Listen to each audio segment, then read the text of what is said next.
ngayon lang. Kasi, ngayon lang. oo. Officially and formally. Bayad po. Again, the fourth floor na Cristo, estudyante sa may Camp Mart.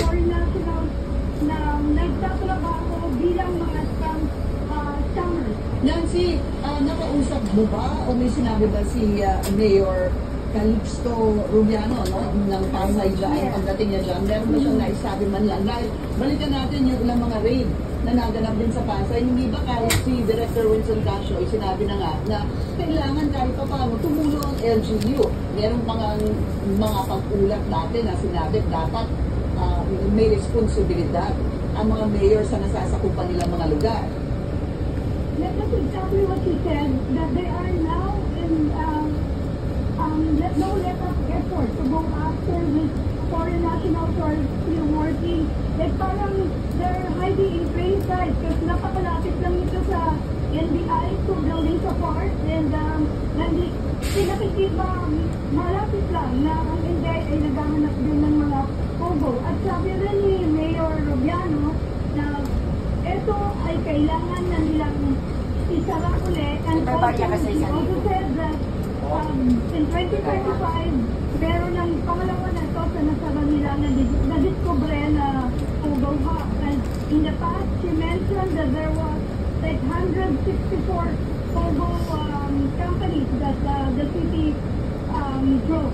Nagsara na yung 164. Pero ang importante dyan siguro, Nancy, yung kanilang close coordination ng LGU sa PAO at sa NBI dahil sunod-sunod din yung mga raid sa Pasay. At yung isa, hindi ba sa Paranaque ata? Yung isa sa mga huli, ano? Well, to emphasize that the LGU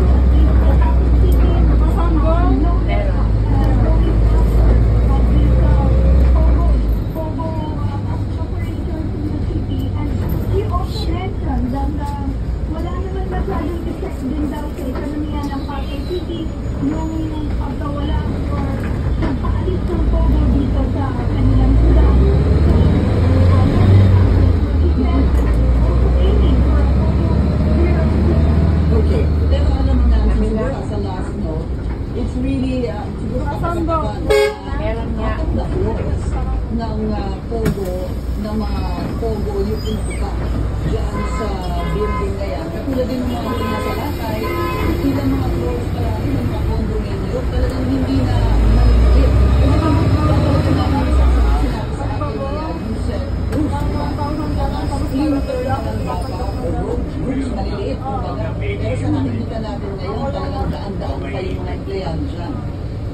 That's the picture right now in because they already said na guerrilla na lang, pero ito, madadami pa rin. Like, they're in hundreds and they're working in big rooms and condominium units. So, inisip nila na mahirap silang matukoy because parang they're hiding lang in plain sight. Diba? Na, medyo mahirap akyatin, medyo mahirap silang tukuyin, but apparently the NBI and the PNP has enough intelligence force to be able to trace this Pogo workers hiding in plain sight. Okay. And Nancy, just as a last question, what's happening right now? Well, they already closed the floor to east, and they're going up. Si Mayor ay umaakyat na dun sa taas ng iba pang floor. So, sinara muna niya yung nasa 4th floor. Tapos umakyat siya hanggang 8th floor. Pero kasi, wala kasi signal sa taas. That's why he has to go down to take the call. Okay, no problem. Maraming salamat sa update, Nancy. Balik ka na dyan at patuloy na lang kami kukuha ng update sa iyo. Maraming salamat. Nancy Carvajal, ulat ng live mula po dyan sa Pasay City. Maximum SRP ng imported na bigas, ibababa simula sa Marso. Susunod yan sa agenda.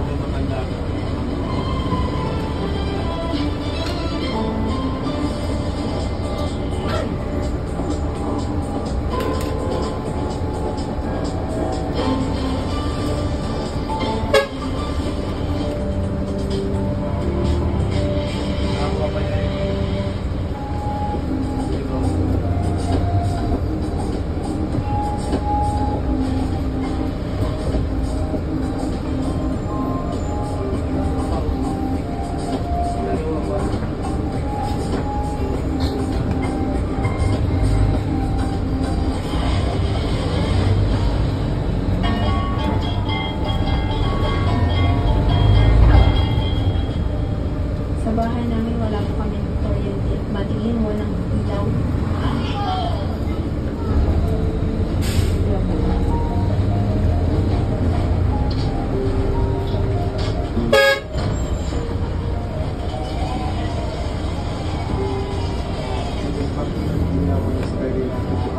The solar panels.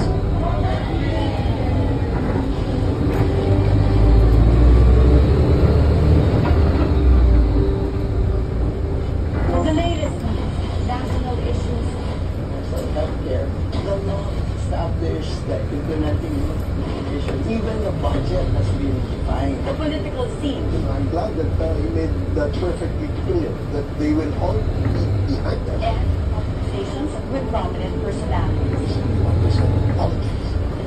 They want them out. Once they use, we might have reorganization of Congress.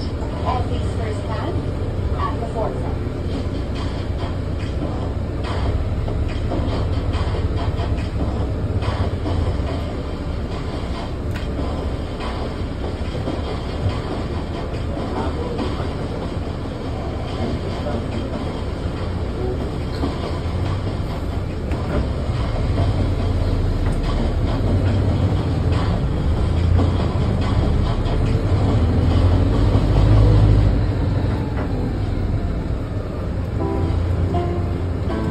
This February,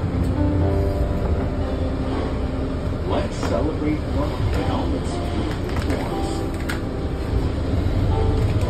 Whether it's romance, friendship, or family, love makes every moment special. From our hearts to yours, happy Love Month.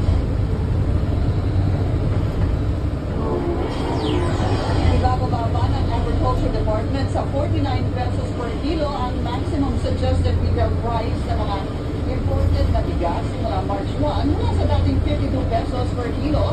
Pero nilinaw ni DA Secretary Francisco Q. Lavel na ipatutupad lamang ito sa mga pinili na sa Venezuela dahil nakita nilang mas mababa sa MSRP ang bentahan ng bigas sa mga probinsya. Nagpatupad ang ahensya ng maximum SRP dahil hindi na ibaba ang tariff reduction noong July 2024 ang presyo ng imported rice.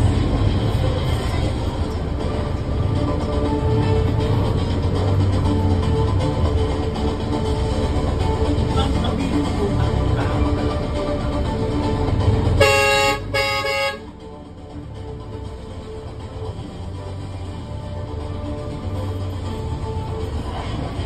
Magandang balita para sa mga senior citizen, matutupad na ang hinihintay nilang financial aid mula sa gobyerno sa ilalim ng Expanded Centenarians Act of 2024. Sa isang simpleng seremonya sa Malacanang kanina, pinangunahan ni PBBM ang inaugural cash gift distribution para sa mga senior citizen na may edad 80 pataas. Sa ilalim ng batas, tatanggap ng 10,000 pesos sa mga senior citizen na edad 80, 85, 90, at 95. At 100,000 pesos naman na matatanggap ng mga nakaabot sa edad na 100. Sa buong bansa, may 275,000 na senior citizen